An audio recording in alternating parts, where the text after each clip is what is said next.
Well, all right, now it's time for us to get into the papers, and to help me go through the papers this morning is a Super Black Stars fan. Yes, Vivian Kai Loco has joined me on the set this morning, and I made you laugh. Why are you laughing? Super Black Stars. Yeah. So I don't play with my heart like that. The fact that you won 2 matches doesn't mean we're falling in love again. No, wait. Hold on. Why are you hard to please like that? Hey. Once beaten, twice shy. 100 times beaten. Now you are beaten. Now I'm jaded. Now I'm completely jaded. So how many more should they win so that you can know that this time, no? The one they bring the World Cup home. Hey! Yes! Hey! That's what you have reached. What's the ultimate? That's what you have reached. You know what? So they'll win a home. few matches and then they don't qualify. Wow. Or they'll qualify and get midway or quarter way or what? No. I want to know what your end game is. What's your end game? My end game? Yeah, with them. Oh, get to the World Cup. You know, at least let's get back to our winning ways. Okay, so what was the highest place we've reached in the World Cup? I think it was quarterfinals, right? Yes. Yeah, so let's at least go back there. But why can't we win? No, you relax. Why can't we put in measures and, to win? Why shouldn't we be a winner? Listen, I'm not saying we can't win, no. I'm saying that I won't go into that relationship. We've gone downhill for long. I can't date the Black Stars, the broken hearts. We've gone downhill for long. So at least let's come back to winning ways. Okay, you go and date them. I can't date them. I don't play with my heart like that. Hey. Anyway, if they've sent you 2 gifts, no, you are happy, you are falling in love again. I won't fall in love with them. Yeah. If they bring the World Cup, then I'll fall in love with them. Hey. You have to like please that. No, I'm not. It's very simple. Super fun. Hey. You have a good friend and a good colleague in the production room there. Who is that? Who thinks the same as just say she's jaded beyond recognition. That's proper thinking. Cautious thinking. No. This idea is like, what should life we do? You take risk, but you are cautious. So that's what Dede and I are doing. So you're not happy about the fact that we've won? Oh, I'm happy for Ghana. I'm happy for them. But I'm saying that I'm not going to fall in love again. That means you're better than him, because he's not even happy. He's not even happy that they have won. What skin pain is that? No one is skin pain. You know, there are certain people who are praying that they won't win. Don't win. They shouldn't win. I'm not in that category. You're not in that category. Okay. I'm saying that I want but yours them, is okay. Yeah, I really, really want them to win and win well. Okay. Not the 2-3 matches win and then, I'm not looking for that. But we haven't won a long time. Yeah. So this is at least it's a breath of fresh air. It doesn't work that way, Kweku. It doesn't work that way. So we should win a few more. They should bring the cup home. You know what it will do to Ghana if they bring World Cup home? Do you know what will happen? In Tree, they say, Omani Bebutu. That is, at this time, that is what we want. At this time. So, and they can do it. Well, so it's not impossible. It's not impossible. Who are they playing with next? Do you know? We'll play these matches again. Like with the same to play them again, And then after that, so they have left with like I think we have in our group. Four, we also have matches more. Yeah, we have Comoros also in our group. So they have to play Comoros. They have to play Madagascar again. They have to play Chad again, and a 4th person. Yeah. Okay. Yeah. Well, whoever knows should let us. Well, they should tell us. But we wish them well. Yeah. We wish them well. I'm told yesterday Jordan did very well. Well, I didn't watch. You see, I told you, I don't play like that. I didn't watch. You see, the thing is that a lot of people don't understand football, yet they claim to be fans. Yeah. In a match, you need the playmakers. Okay. The playmakers are critical. Okay. And then the goal assists are also critical. Because you see, before you score a goal, somebody must position the thing and make it happen. Sure. And that's what Jordan was doing yesterday. Okay. So he did a lot of major assists. Yeah, so, yeah. Okay, good for him. And good for you all, for all of us. Okay, whilst people are playing football, adding political twist to the whole thing too. I'm told they are saying that the new air has brought new wins. I mean, if you bring new wins, why not? I mean, don't we want progression? We do. So if something comes in and it brings great stuff. We should all latch onto it and gain something. Well, I believe so let's same. just I be believe happy same. Yeah. without political Exactly. connotations. Yeah.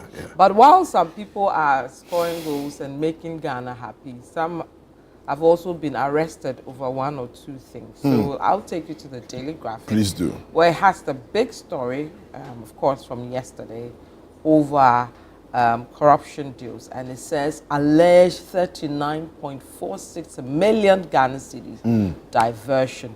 Adu-Boahene wife arrested. Deal was on state cyber defense software. Still with Daily Graphic, special courts to fight galamsey in the offing. Free sanitary pad intervention, government pledges to source from local producers.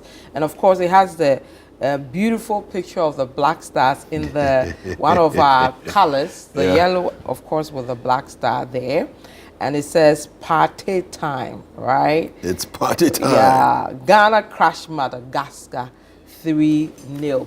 If you go to the center spread of the Daily Graphic, it has a picture of the newly constituted Ghana Armed Forces Council with the members there, and it says President Mahama swears in reconstituted Armed Forces Council. Still in the middle page of the graphic, Ghana Armed Forces bid farewell to General Opon Prepar, and you can get beautiful videos from that from home when he woke up, getting dressed to go to find. It was a very lovely coverage, you know. And then when he went to say goodbye to them, how he was pulled out and all that on Ghana Weekend, as well as ChannelOne. It's a beautiful coverage. I love what we've done with that. You know, it's just so really nice. beautiful. Keeping fit like that every day. I know. You are, you know. I love it. I love fitness. A fitness freak. Can I use that? It's a good description. No, I love it. Yeah, it's difficult for me. But we are in it. And then some troubling health issues. 24,000 citizens infected with tuberculosis last year. So those are the stories from Daily Graphic. And when you grab the Daily Graphic today at the back page, those of you who love the Black Stars to bits, it has a beautiful picture as well of the Black Stars in action. You can see Mohamed Kudus controlling the ball from his Madagascar marker, has his teammates Thomas Partey and Jordan Ayew watching him and of course showing support. So that's the good news. So a mixed news bulletin today from, not bulletin, reads from the Daily Graphic. Right. All right, let's go to the Ghanaian Times. And we have Ghana Health Service records 20,599 TB cases in 2024, says 90% cured in historic feat. Okay. President tasks Ghana Armed Forces Council to prioritize discipline, integrity in military. Minority accuses AG of overstepping legal mandate. And we have former NSB Director General to appear before court for allegedly diverting 40 million Ghana cedis. On the back page of the Ghanaian Times, we have ECOWAS Commission initiative provides hot meals to Upper West region deprived schools. And Kratchi East residents appeal to government for new ferry. All right, so those are the headlines that the Ghanaian Times has for us. Okay, let me take you to the Daybreak. Quite a number of stories. Nana Opoku-Agyeman chairs Armed Forces Council. She becomes the first woman to chair that. And some good news, is it Malawi or Namibia? Namibia, both the vice and the president are women. Ladies, beautiful. And I'm told that on the continent of Africa, 17 of its vice presidents are women.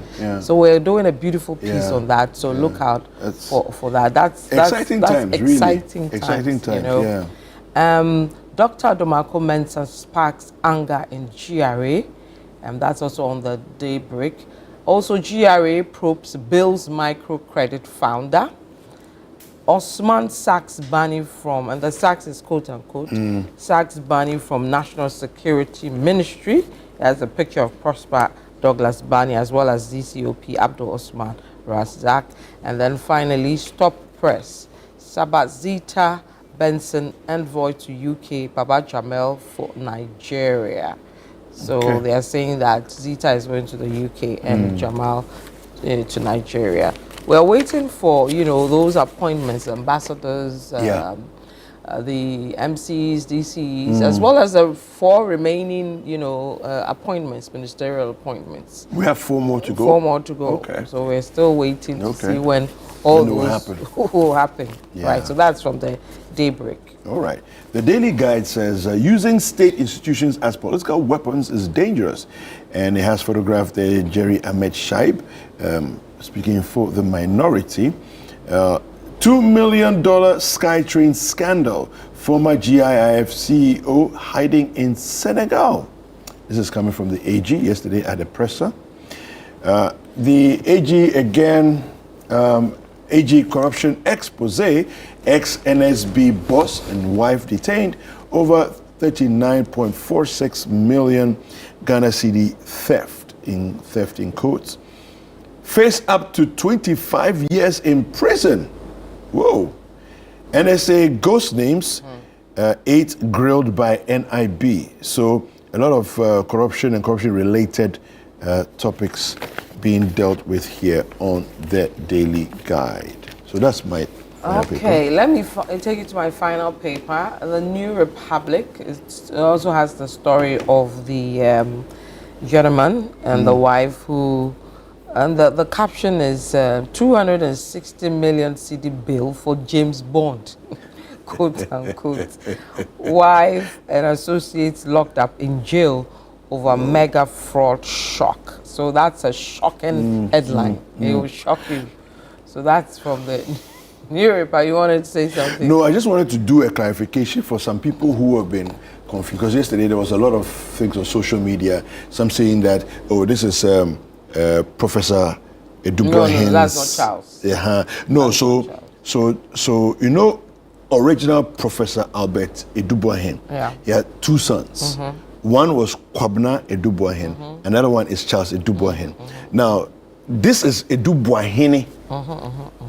So this is a different person altogether, unrelated to the MPP Albert Adu-Boahene. So he's a man on his own. Yeah. And as the New Republic is describing James Bond or whatever, quote unquote, New Republic saying that.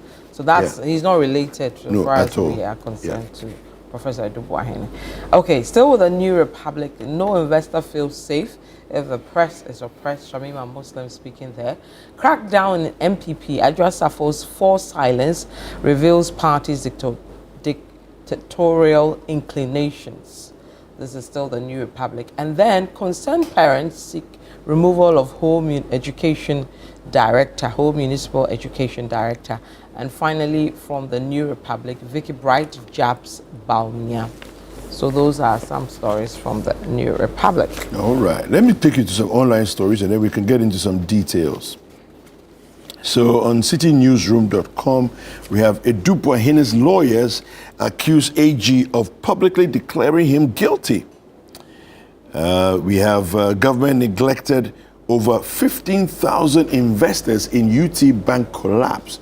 Kofi Amobing speaking. Yesterday he was on The Point of View with Bernard Evelyn, and very interesting conversations they had there.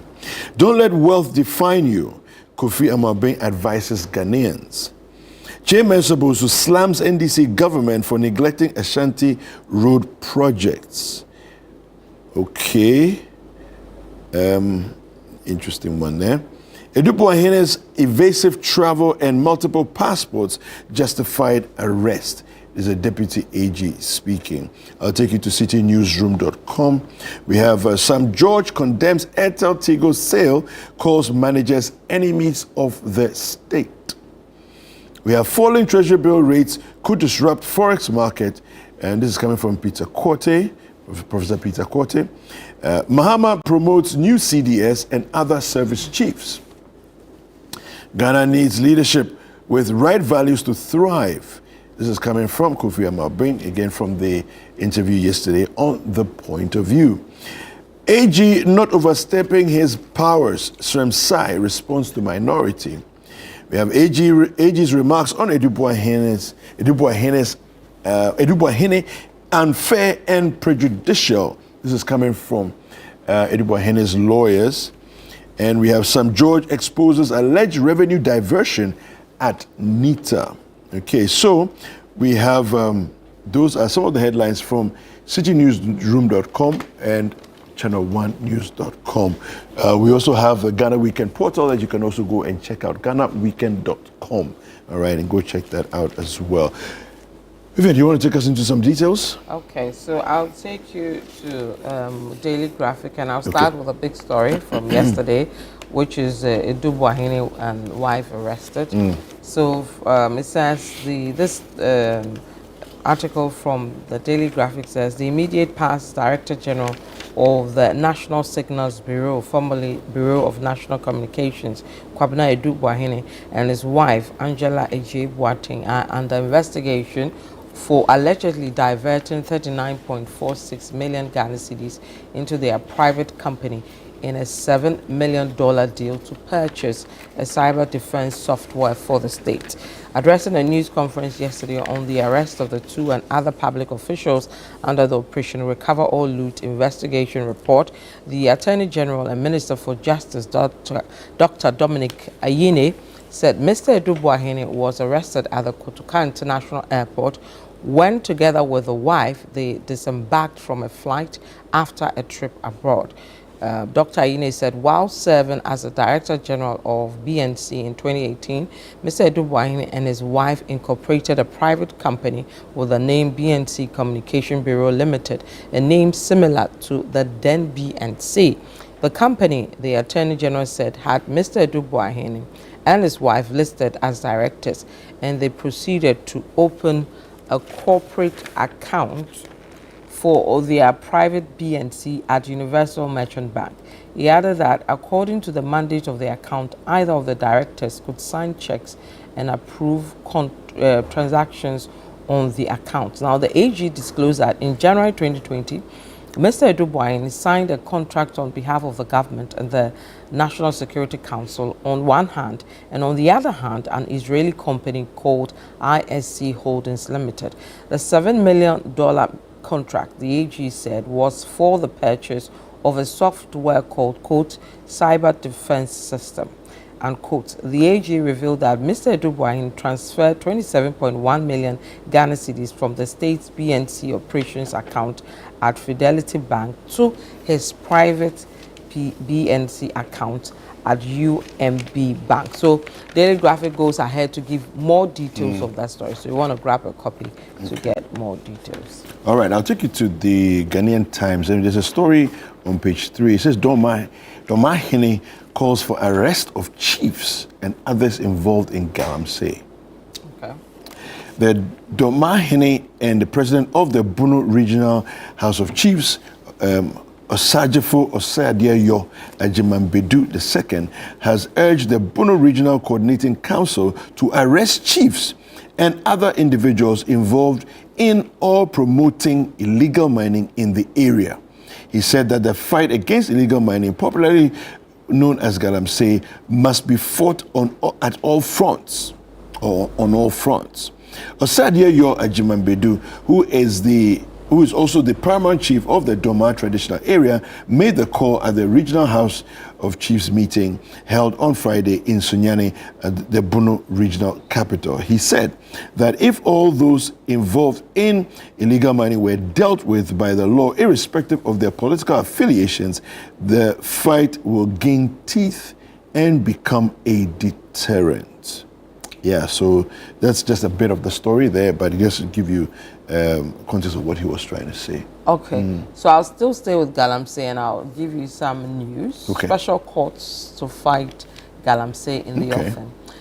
I thought the previous government had something around. Theirs was to fast track cases related to Galamsey, cases, right? yes. Okay. Yes. Now this one says there'll be special courts. Now the government will set up special courts for the speedy prosecution of persons cited for illegal mining, commonly called galamsey in local circles.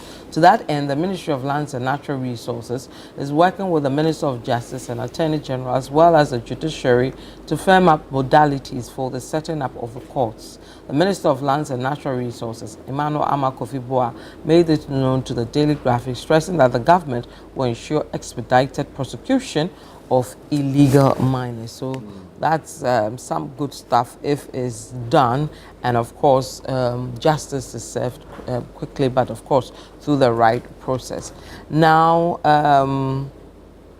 let me look at another good stuff related to free sanitary pads intervention, but government is pledging to source it from local producers. Okay, so still with the Daily Graphic says the government has pledged to source from local producers sanitary pads meant for free distribution to female students in basic and high schools.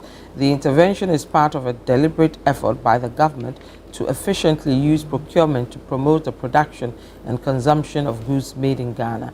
The measure is also expected to boost the local manufacturing sector to support the economic development process in ways that can make the country take advantage of opportunities emanating from the African Continental Free Trade Area for net exports. So that's also some good news coming in. Yeah. There's a interesting page in the Ghanaian Times on page 5.